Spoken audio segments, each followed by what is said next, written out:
The man from the valuation firm held the clipboard like a shield, his city shoes powdered with the ghostly gray ash that still clung to the topsoil. He squinted at the impossible sight before him, a sea of violent purple, an undulating ocean of lavender that lapped against the blackened skeletons of Douglas firs.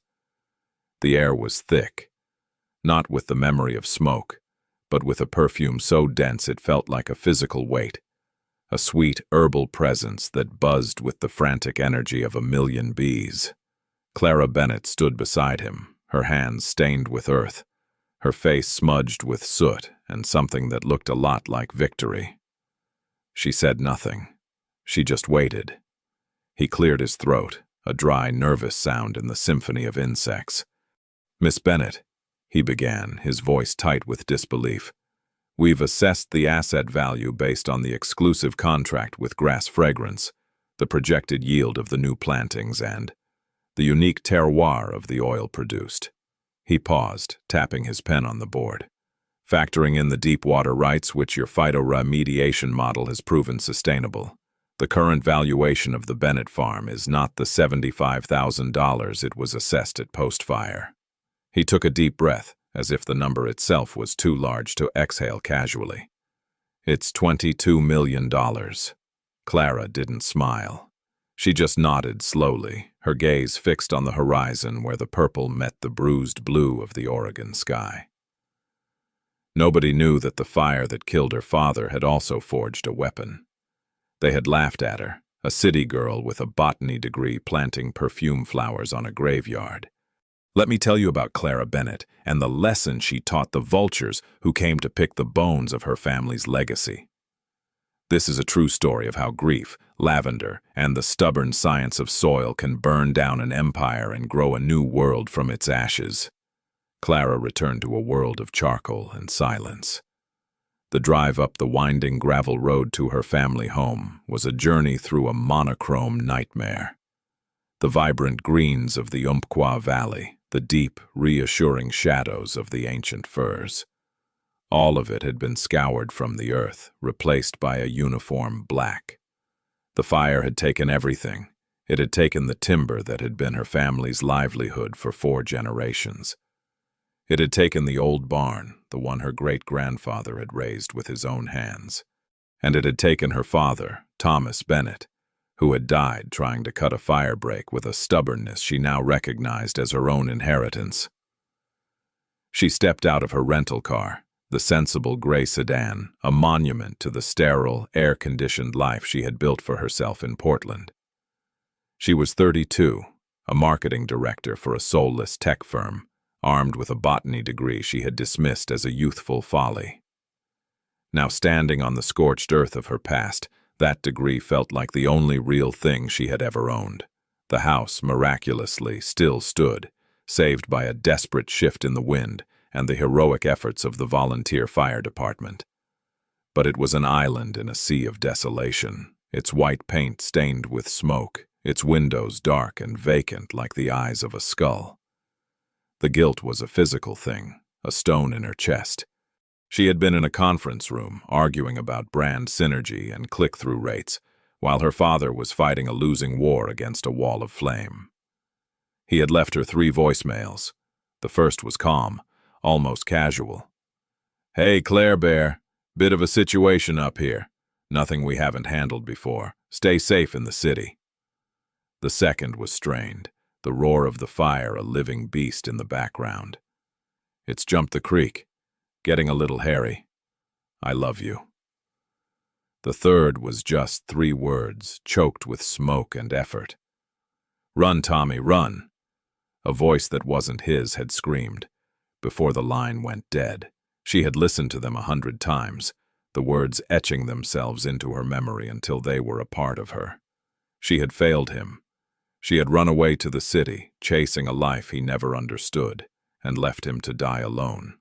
The day after the funeral, she sat in the office of a man named Marcus Thorne, the family lawyer. His office was paneled in dark wood and smelled of old paper and quiet defeat. He was a kind man, with sad eyes that had seen too many families like hers undone by the cruel arithmetic of farming. He slid a thick folder across the polished desk. "Clarissa, your father was a proud man," Thorne began, his voice gentle. "He didn't want you to worry." That was the preamble to disaster. She opened the folder. The numbers were stark, a column of black ink that bled red in her vision. The farm was mortgaged to a degree she couldn't have imagined. Her father had taken out a series of high-risk loans over the past few years, trying to modernize, trying to compete with the massive timber corporations that were swallowing up smaller operations like his. The debt was a suffocating $750,000. "The insurance," she whispered, her voice hoarse. Thorne winced. "That's the other problem. Your father signed a new policy with a cheaper provider last year. There's a clause buried in the fine print. Section 12, subsection C. It exempts them from full payout in the event of a wildfire deemed a regional act of God, without specific and very expensive fire mitigation riders," which he didn't have. The payout would barely cover the cost of the lost equipment. It wouldn't touch the land or the debt that encumbered it. Foreclosure wasn't a possibility, it was a certainty, a date circled on a calendar she couldn't see.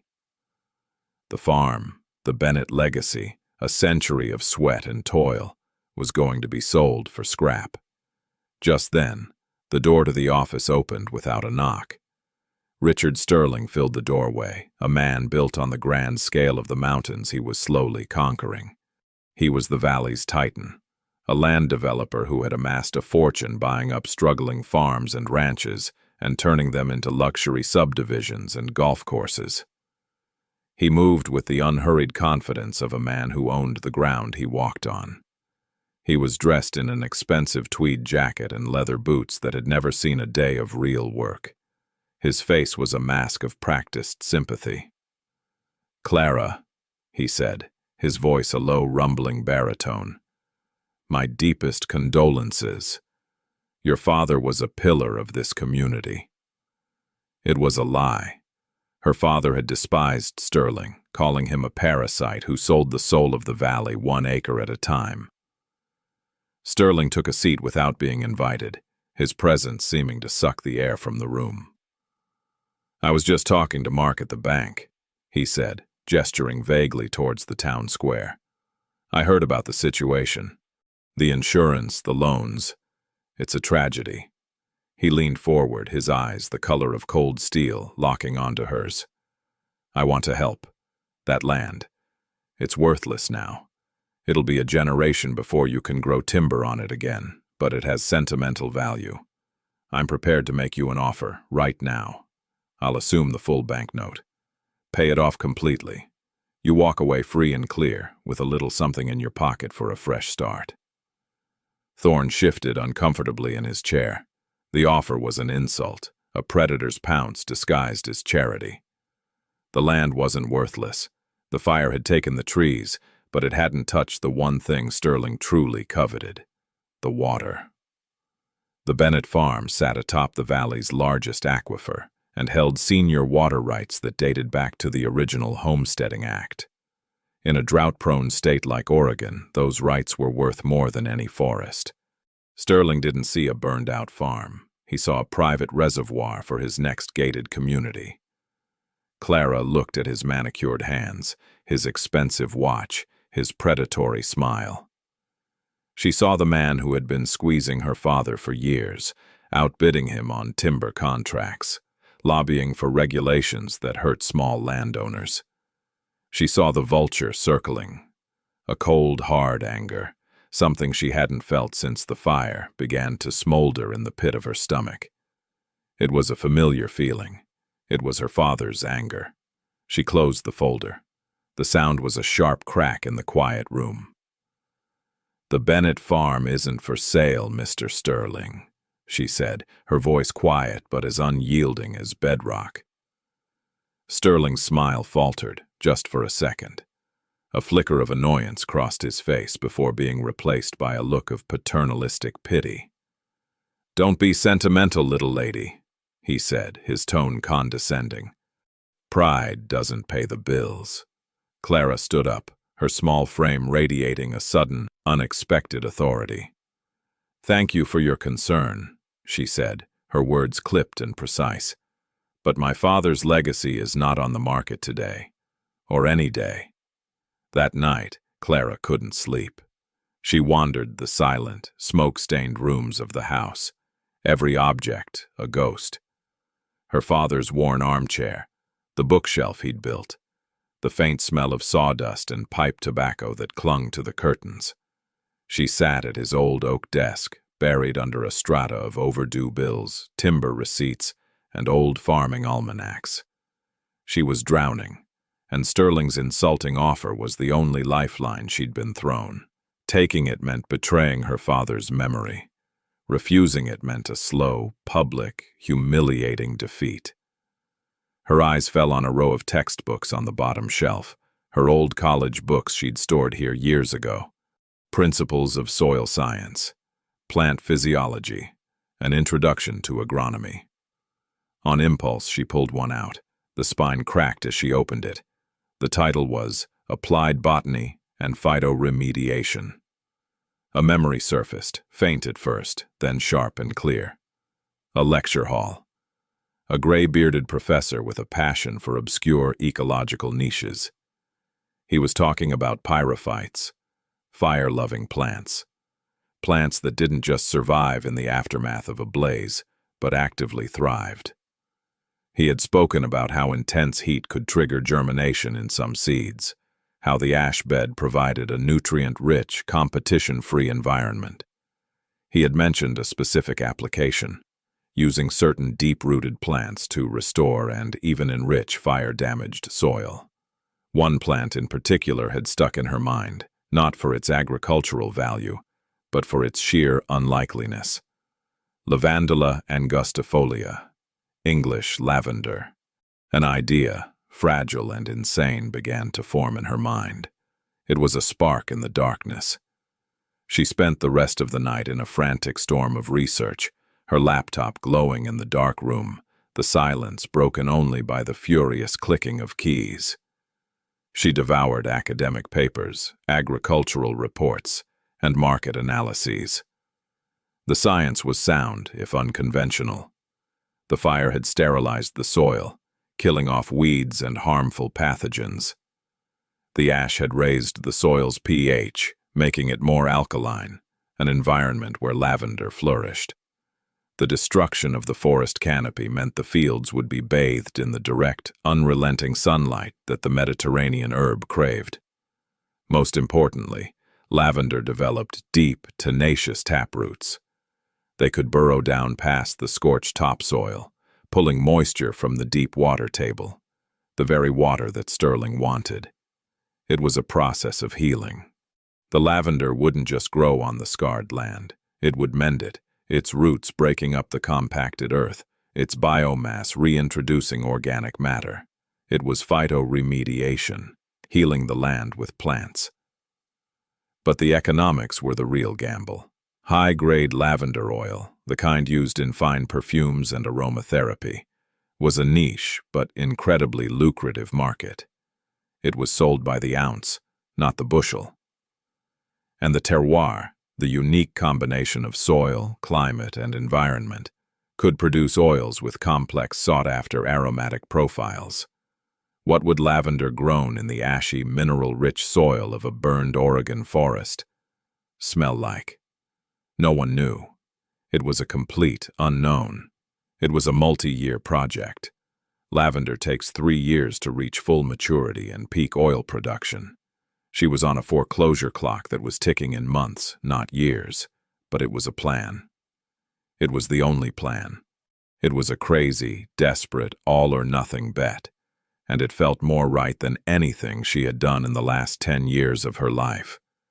To get the capital for the thousands of lavender culms she would need, she needed a grant. A week later, she stood before the Umpqua Valley Agricultural Board in the town hall. The room was small, stuffy, and filled with men whose faces were maps of the land they worked, creased by sun, wind, and worry. They were cattle ranchers and timbermen, men who thought in terms of board feet and 100-pound bales of hay. She stood at the rickety podium, her voice shaking slightly as she laid out her proposal. She spoke of soil, pH, and pyrolytic carbon, of essential oil yields and gas chromatography. She showed them charts and market projections, blank stares. She could feel the skepticism in the room, a thick, palpable thing. Then from the back of the room, a familiar voice boomed. "Biso. Perfume farming?" Richard Sterling had slipped in unnoticed, and was now leaning against the back wall, his arms crossed, a smirk playing on his lips. "You want this board to subsidize you planting flowers on the finest timber-growing land in this state?" Laughter rippled through the room. The ranchers, who all owed Sterling money or sold him land or simply lived in his shadow, joined in. It started as a few chuckles and grew into a wave of open mockery. Clara's face burned with humiliation. She felt like a child. "It's a viable, science-based agricultural venture," she said, her voice tight. "It's a cash crop." Sterling pushed himself off the wall and walked slowly to the front of the room, commanding the attention of every man there. "It's a fantasy," he said, his voice dripping with condescension as he addressed the board, not her. Tom Bennett was a good man, but he was a timberman. He knew this land. He knew it grows trees. This is a desperate, foolish idea from a city girl who doesn't know the difference between a shovel and a spade. Don't waste a dime of the county's money on it. She'll be bankrupt and gone in 6 months. And then I'll buy that land at the foreclosure auction and put it to proper use. The grant was denied. The vote was unanimous. Clara walked out of that town hall not defeated, but forged. The humiliation had burned away the last of her fear, leaving behind something cold and hard and sharp. Pride, Sterling had called it. He was wrong. It was rage. That afternoon, she drove to the bank and liquidated her father's small life insurance policy and cashed out her own 401k from her city job. It was everything she had. It wasn't much, but it was enough. She spent the next week on the phone, calling nurseries across the Pacific Northwest. She found a grower in Sequim, Washington, the lavender capital of North America, who was willing to sell her 10,000 lavandula and gustifolia culms at a bulk discount. She spent the last of her money on a used, rust-pocked stainless steel distillation unit from a defunct mint farm in Idaho. It was a gamble on a scale that made her father's loans look like a friendly wager. She was betting the past and the future on a field of flowers. The work was brutal, a penance paid in sweat and pain. The first task was clearing the debris. For weeks she walked the blackened fields with a chainsaw, cutting up the fallen, skeletal remains of the forest. The soot worked its way into her skin, under her fingernails, into the very lines of her face. She was haunted by the ghost of the forest, the memory of green. Then came the planting. 10,000 holes, dug by hand with a post-hole digger into soil that was alternately ashy and soft, or baked hard as concrete. She worked from sunup to sundown, her body screaming in protest. Her hands, accustomed to a keyboard, were a raw, blistered mess. Her back was a knot of constant, grinding pain. The sun was a hammer, beating down on the black, heat-absorbing earth. She was utterly alone, adrift in a silent, dead landscape. One afternoon, as she was struggling to get the ancient, temperamental farm tractor to turn over, a beat-up Ford pickup truck rattled up the driveway. An older man got out. He was wiry and weathered, with a quiet intensity in his pale blue eyes. It was Eli Vance. He had been a friend of her father's, a drifter who worked odd jobs around the valley, a man who seemed more comfortable with machines and trees than with people. He had spoken at her father's funeral, a few simple, heartfelt words that had meant more to her than all the other polished eulogies. "Heard you were having trouble with the carburetor," Eli said, not as a question, but as a statement of fact. He didn't wait for an answer. He opened the tractor's engine cowling and went to work. Within 20 minutes, the old machine roared to life. He wiped his greasy hands on a rag. "Your father was a good man. Said you had his stubbornness." Clara didn't know what to say. "I can't pay you," she said finally. Eli shrugged. Didn't ask for pay. He just stayed. He showed up every morning at dawn and worked until dusk. He never said much, but his presence was a quiet bulwark against the crushing loneliness. He helped her lay the miles of drip irrigation tubing, a spiderweb of black plastic that was the farm's new circulatory system. He helped her amend the soil. He talked to the machines as if they were living things, coaxing the old water pump back to life, welding a broken axle on the trailer. He was her gruff, loyal, and only ally. The first sign of life was almost imperceptible. Tiny, gray-green shoots pushing their way through the black soil. Clara knelt, touching a fragile new leaf with a trembling finger. It was a miracle, a promise. Against all odds, the lavender was taking root. The field slowly transformed from a uniform black to a landscape stippled with green. It was working, and Richard Sterling noticed. The mockery had failed. The public humiliation had failed. So he escalated. One morning, Clara went to turn on the main irrigation pump and got nothing but a dry, asthmatic wheeze. She and Eli followed the main pipe back to the wellhead. The cast iron valve had been smashed with a sledgehammer, the metal twisted and shattered. It was a professional job, designed to do maximum damage. Panic seized her. The new plants were at their most vulnerable. Without water in the oppressive heat, they would wither and die in days. As they stood there, staring at the wreckage, Clara noticed a new silence. The gentle burble of Bennett Creek, which ran along the eastern edge of her property, was gone. They raced to the creek bed.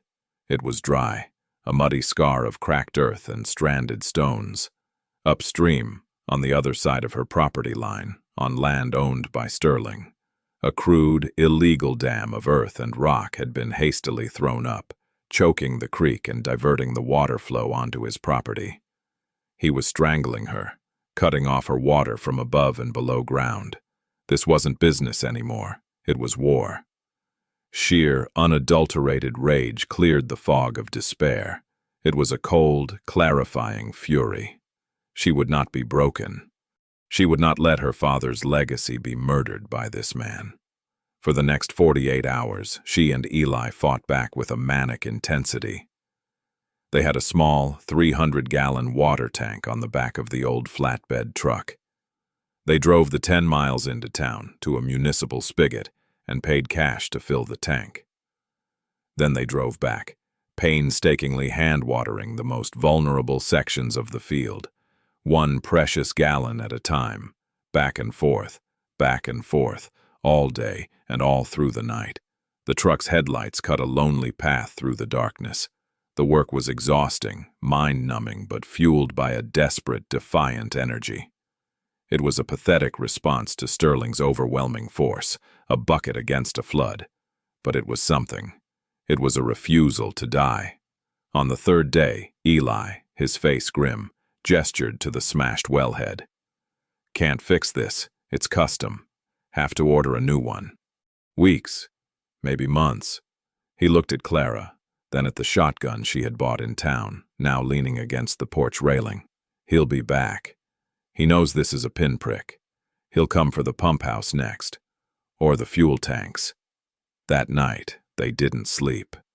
They took turns patrolling the perimeter of the property, Eli with a heavy wrench in his hand, Clara with the cold, unfamiliar weight of the shotgun in hers.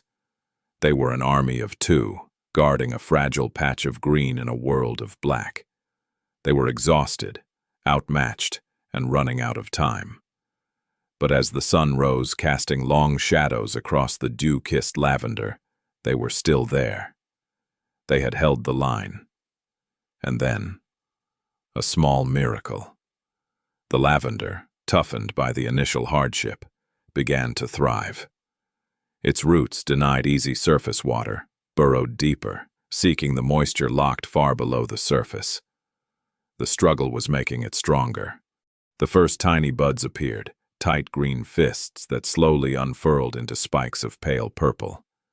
A faint, clean scent began to rise from the fields in the heat of the day.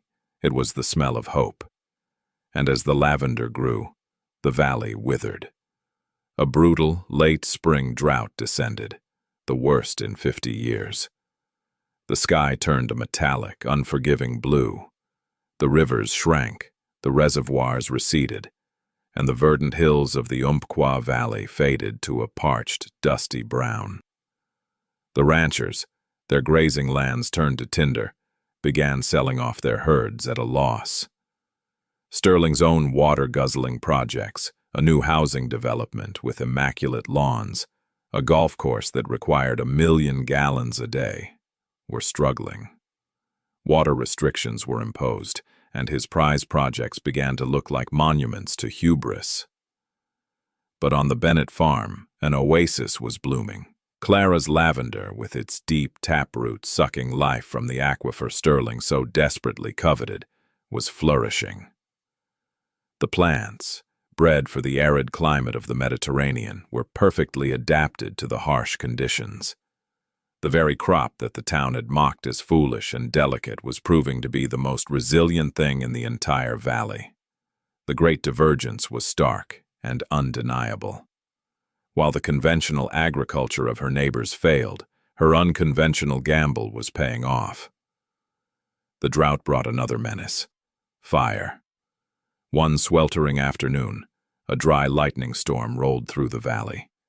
A single bolt struck the ridge adjacent to Clara's farm, and a plume of smoke unfurled against the brassy sky. The winds picked up, hot and fierce, blowing directly towards her. The town's volunteer fire siren wailed its mournful, familiar warning.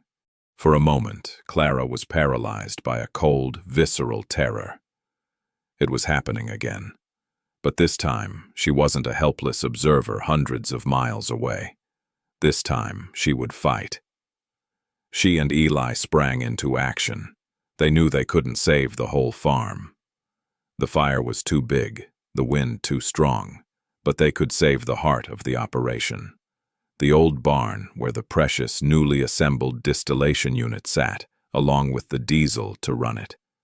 Clara's father had been a volunteer firefighter for 30 years. He had taught her about fire behavior, about how it breathes and moves, how it follows fuel and terrain. That knowledge, long dormant, now came rushing back. She remembered a lesson about fire resistance. Lavender, with its high oil content, seemed flammable, but its green, supple vegetation was actually quite fire-resistant. It wouldn't stop a raging crown fire, but it could slow a ground fire. The field itself was a firebreak. Their battle was for the barn. For hours they worked with a terrifying urgency, digging a wide firebreak around the structure, clearing away anything that could burn. Then, as the smoke grew thicker and the roar of the approaching flames became a physical vibration in the air, Clara did the one thing that seemed insane. She lit a backfire. Using a drip torch, she laid a line of fire along their defensive trench, letting it burn slowly back towards the main blaze. It consumed the fuel in a controlled way, creating a wide black barrier that the wildfire would struggle to cross. It was a calculated risk, a page torn directly from her father's playbook. She stood there, her face illuminated by the flames, a small figure waging war against an inferno, and felt her father's presence beside her. They held their ground all night, 2 sentinels at the edge of hell. By dawn the wind had shifted. The main fire had veered away, leaving their small island of survival untouched. The barn, and the future it held, was safe. When the drought finally broke, the lavender exploded. The weeks of stress, the deep watering of its roots, had triggered a profusion of growth. The fields erupted in a tidal wave of purple, a spectacle of color so vibrant and absolute it seemed to defy the scorched earth from which it grew. The visual impact was staggering. Tourists driving through the blighted valley would pull over to the side of the road, stunned by the sight of this impossible, fragrant oasis.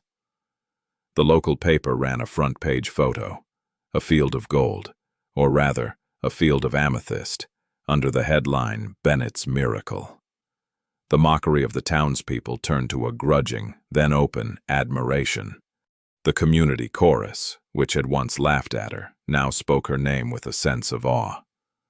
The scent of lavender, once a faint promise, now filled the entire valley, a testament to the resilience of one woman and a flower they had all underestimated. Clara had turned a wasteland into a wonder. Richard Sterling watched this spectacle not with admiration, but with a seething, incandescent rage.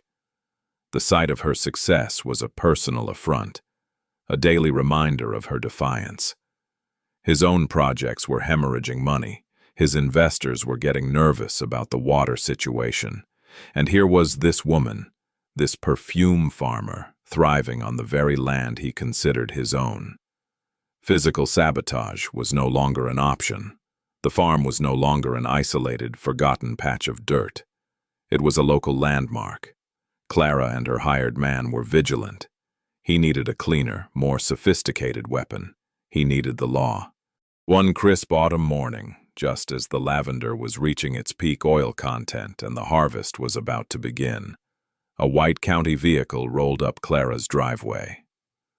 A man in a crisp uniform, a county agricultural inspector named Peterson, stepped out. He had a clipboard and an air of officious self-importance. He said he was there for a routine inspection, prompted by an anonymous tip. He walked through the fields, barely glancing at the vibrant, healthy plants. He plucked a single lavender stalk, sniffed it with a look of theatrical disgust, and made a few notes on his clipboard. "I'm afraid I have some bad news, miss," he said, his voice devoid of any real sympathy. "I'm seeing signs of Phomopsis lavandulae, lavender blight, highly contagious. I'm going to have to place the entire property under a strict quarantine." Clara stared at him, dumbfounded. Lavender blight? It was a fungal pathogen, but it was rare in Oregon's dry climate and had never been recorded in this county. Her plants were the picture of health. "That's impossible," she said, her voice shaking with a mixture of confusion and dread. "These plants are perfectly healthy." Peterson just shrugged, a small, smug smile playing on his lips. "The lab will have to confirm, of course, but until we get the results back, nothing, no plant material, no equipment, no product, leaves this farm. It's the law." He slapped a bright yellow quarantine notice on her barn door, the official seal of the state giving his lie the weight of authority. The checkmate was elegant in its cruelty. The harvest window for peak lavender oil was a fleeting 2 weeks. After that, the flowers would begin to fade, the precious essential oils receding back into the stems and leaves. The lab results, he informed her, could take 6 to 8 weeks, maybe longer. By then, her crop, her entire year of back-breaking work, her entire investment would be worthless, a field of withered, gray stalks. Sterling had found the perfect weapon, a bureaucratic dagger that was completely legal and impossible to fight. He didn't need to destroy her crop. He just had to make her watch it die. The final blow came 2 days later, a certified letter from the bank, citing the quarantine and the resulting catastrophic loss of projected income. They were invoking an acceleration clause in her father's loan agreement. The full balance of $750,000 was due in 30 days. If she couldn't pay, they would initiate foreclosure proceedings. It was over. She was trapped, her hands tied by a lie she couldn't disprove in time. Her grit, her scientific knowledge, her physical endurance, all of it was useless against a man with a pen and a well-placed friend. She sat on her porch staring at the beautiful, vibrant, and utterly worthless field of purple, and felt the cold, heavy weight of absolute defeat settle over her. For 2 days, Clara was a ghost. She barely ate, barely spoke. She just sat on that porch, watching her dream wither under the autumn sun. Eli left her alone, sensing that her grief was a private thing. On the third morning, he came onto the porch and set a cup of coffee down beside her. He was silent for a long time, looking out at the fields with her. "Man like Sterling," he said finally, his voice a low rasp. "He's arrogant. Thinks he's smarter than everyone. Arrogant men get sloppy. They leave trails." The words were like a splash of cold water. He was right. The anger, which had been smothered by despair, began to smolder again. She had been so focused on the land, on the science, on the physical fight. She had forgotten the skills she'd learned in her other life, the corporate life she despised. She had been a marketing director, yes, but her real talent was in research, competitive analysis, digging through data, finding patterns, exploiting weaknesses. It was time to go to war on a different battlefield. She turned her kitchen into a command center. Her laptop became her weapon. Fueled by coffee and a burning need for vengeance, she launched a desperate investigation. She started with the inspector, Peterson. A simple public record search revealed he had been on the county payroll for less than a year. Before that, he'd been a land use consultant for a firm called Cascade Holdings, LLC. A few more clicks revealed the truth. Cascade Holdings was a subsidiary of Sterling Development. It was a blatant conflict of interest, a piece of circumstantial evidence, but it wasn't the smoking gun. It wasn't enough. She dove deeper, pulling years of property records, water board meeting minutes, old newspaper articles about Sterling's land acquisitions. She created a timeline, a map of his slow, methodical conquest of the valley. A pattern emerged. He always bought land adjacent to major water sources.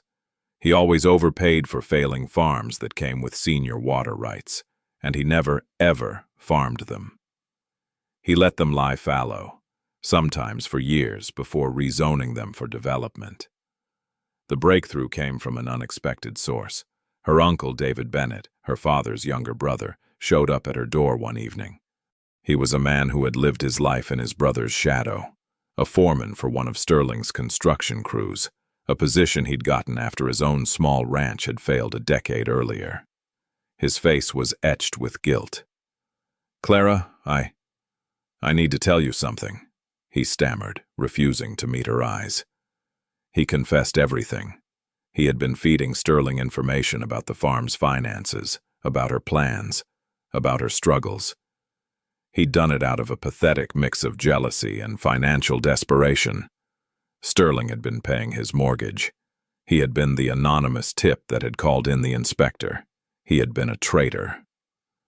Clara felt a flash of white-hot fury, but it was quickly replaced by a cold curiosity when she saw the genuine anguish in his eyes. He was a weak man, not an evil one, and his conscience was finally winning. "He went too far, Clara," her uncle whispered, his voice cracking. "The quarantine, that's not just business. That's cruel. Your dad, he would never forgive me." He told her that Sterling had been bragging about it, laughing about how he'd bought Peterson for the price of a used car, and then he gave her the key. "Sterling doesn't just want the water rights for a few houses," David said. "He's been talking about a bigger play, something about the deed. He said your dad was too stupid to ever read the fine print from the old days." The old days. The words echoed in Clara's mind. That night she tore her father's office apart. She wasn't looking for recent files. She was looking for history. In the bottom of a dusty, forgotten lockbox beneath her own birth certificate and her grandmother's wedding photos, she found it. A thick vellum document, folded and brittle with age. It was the original 1920 homestead deed, signed by her great-grandfather, Jedediah Bennett. The ink was faded, the language archaic. She read it slowly, her heart pounding. And there it was, a section titled The Legacy Covenant. It was a relic of a different time, an era when people thought in terms of generations, not fiscal quarters. The covenant was tied directly to the deep-water aquifer rights. It stated in unambiguous legal language that if the Bennett land was ever used for non-agricultural purposes or left fallow for a continuous period of 5 years, the aquifer rights would not simply revert to the current landowner. Instead, they would be automatically transferred into a public trust to be administered for the betterment and sustenance of the Umpqua Valley agricultural community. It was a poison pill, designed by her great-grandfather to ensure that the water, the lifeblood of the valley, could never be hoarded by a single entity. Sterling's entire business model, buying agricultural land, letting it sit idle for years, and then exploiting the water for development, was a direct violation of this covenant. He wasn't just buying the land. He was trying to steal the water from the entire community. He had assumed, like everyone else, that the old paper deeds had been superseded by modern digital records. He had never bothered to look. His arrogance, just as Eli had predicted, had made him sloppy. The final piece of evidence came from her uncle. As a gesture of penance, he handed her his phone. "He called me yesterday, drunk and gloating," David said. He pressed play.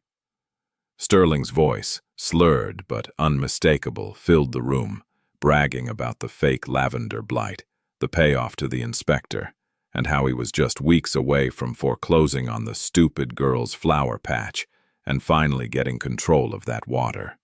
It was all there. It was the smoking gun. Clara did not go to the local sheriff or the county board. They were all in Sterling's pocket. She drove to Portland and spent a day with a pro bono environmental lawyer. They made copies. They notarized affidavits. They drafted formal complaints. Then they made 2 phone calls, one to the state's Environmental Protection Agency and one to the Fraud Division of the State Attorney General's office. The final confrontation took place not on the farm, but in the sterile, air-conditioned meeting room of the Umpqua Valley Water Board. Sterling was at the podium, delivering a smooth, practiced presentation about the need for more water allocation for his new golf course, citing the economic benefits to the community. He was at the height of his power, commanding the room. When he finished, the chairman asked if there was any public comment. Clara stood up. "I have a comment," she said, her voice clear and steady, ringing through the silent room. She walked to the podium. She didn't look at Sterling. She addressed the board, the community. "My name is Clara Bennett. My farm has recently been placed under quarantine for an alleged outbreak of lavender blight." She saw Sterling stiffen.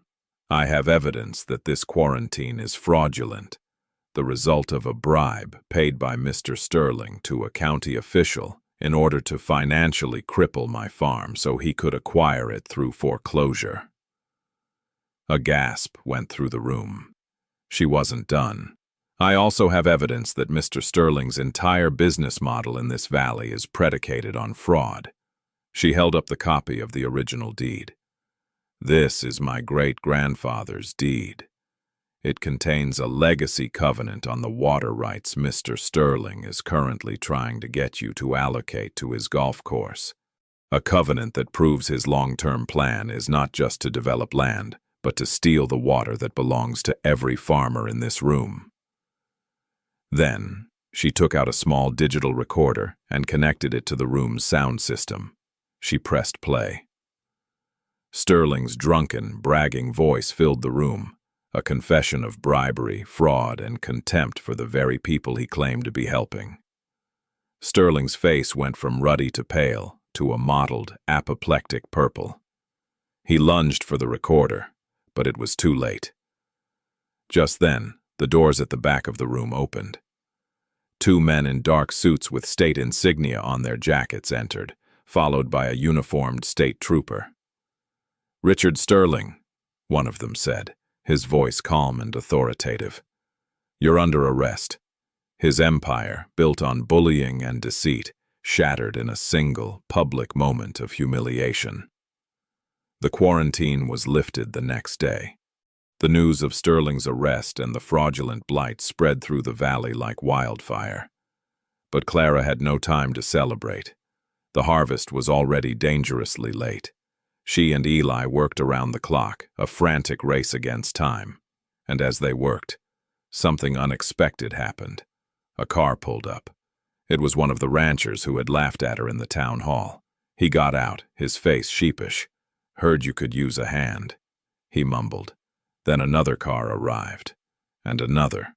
Soon, a dozen farmers, men who had mocked her and dismissed her, were in her fields, working alongside her, their collective guilt and newfound respect fueling their labor.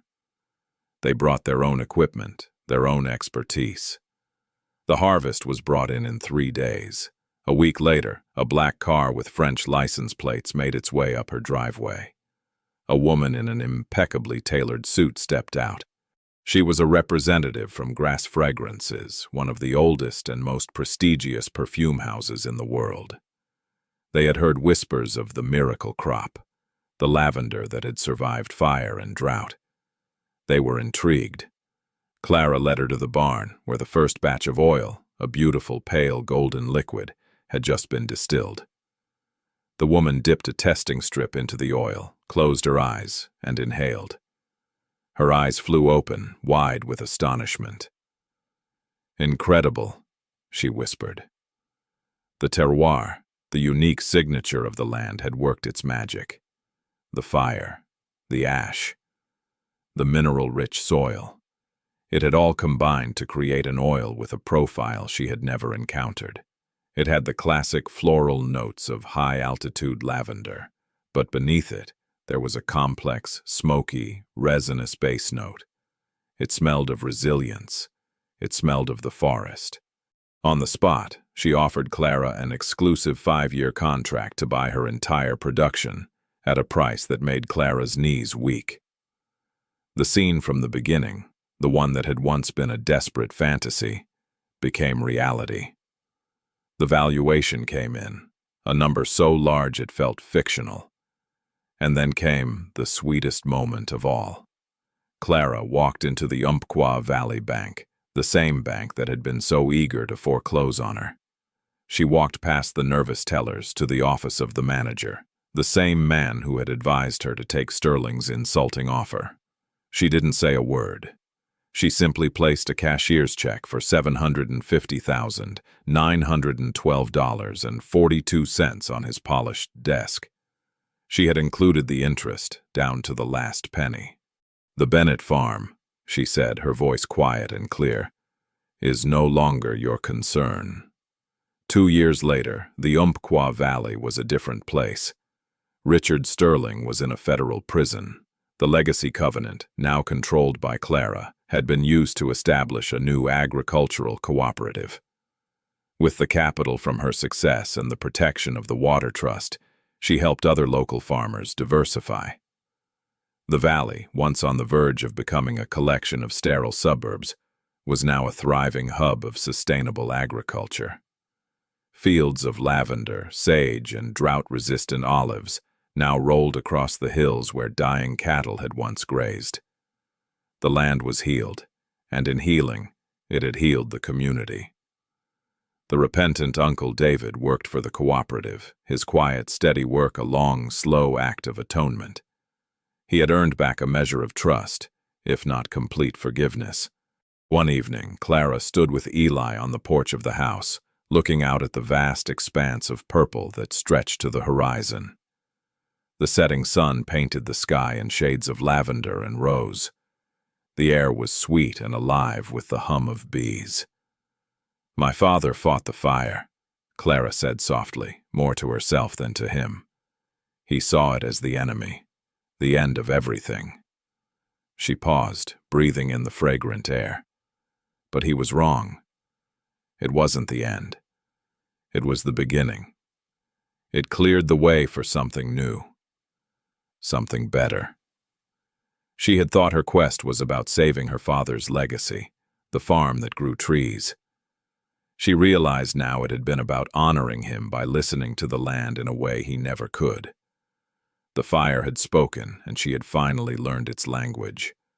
The land had wanted to become this. It had wanted to bloom. Her victory wasn't in defeating Richard Sterling, or in the money, or even in saving the farm. It was in this quiet moment, standing on healed earth, knowing she had not just rescued the past, but had cultivated a future.